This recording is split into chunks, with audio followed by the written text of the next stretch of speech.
The silken, sad, uncertain rustling of each purple curtain. Edgar Allan Poe wasn't just writing words, he was producing a beat.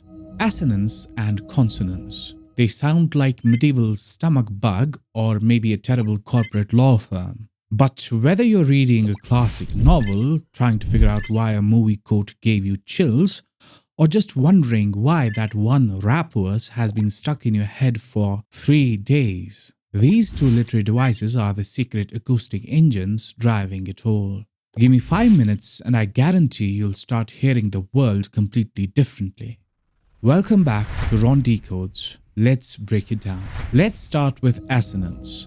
The textbook definition is the repetition of vowel sounds within closely grouped words. Think of vowels, A, E, I, O, U, as the soul of a word. They are the open sounds. You can sing a vowel all day until you pass out from a lack of oxygen.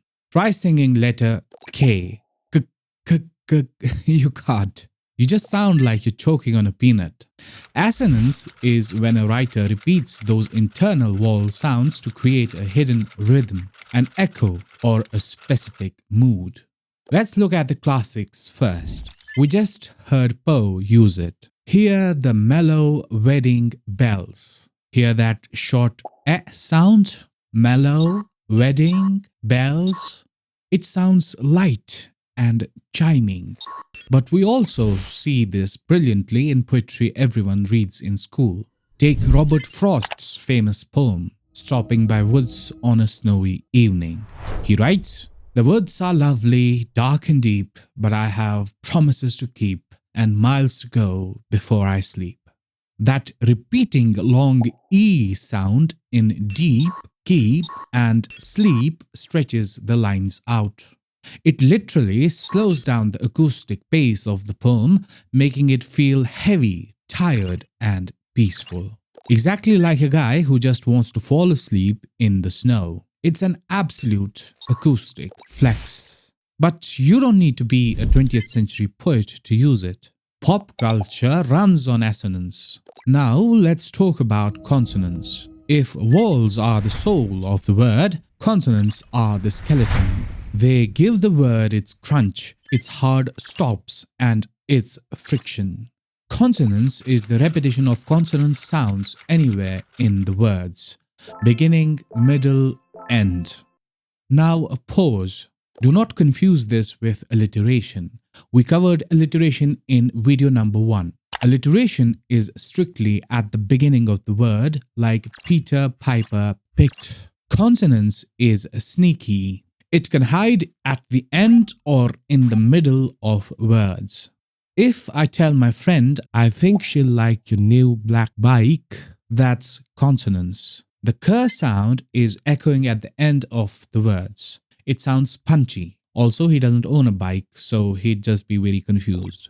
Let's look at Shakespeare. In Macbeth, we get the famous line, "Life's but a walking shadow, a poor player that struts and frets his hour upon the stage." The repeating t and s sounds in struts and frets sound like the ticking of a clock or the literal footsteps of an actor on a stage. It's hard and unavoidable.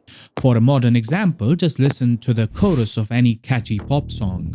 Billie Eilish? "So you're a tough guy, like it really rough guy, just can't get it enough guy." Sorry for my singing, but that heavy g and f sound in the back of the throat, that's consonants doing the heavy lifting. Alright, here's the ultimate cheat code to tell them apart, whether you're analyzing a poem or just trying to win a trivia night. Remember the rule of AC. Assonance is equal to ahh, ohh, open vowel sounds.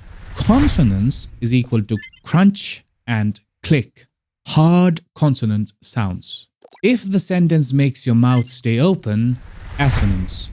If the sentence makes your tongue hit the roof of your mouth or your teeth, consonance. And there you have it. You have officially decoded assonance and consonants. If this video helped you out or gave you any value, hit that like button and subscribe. It really helps the algorithm. Check the channel to see me decode some other important concepts of English language and literature like irony, alliteration, metaphor, and more. I'm Ron, this is Ron Decodes, and I'll see you in the next one. Keep reading between the lines.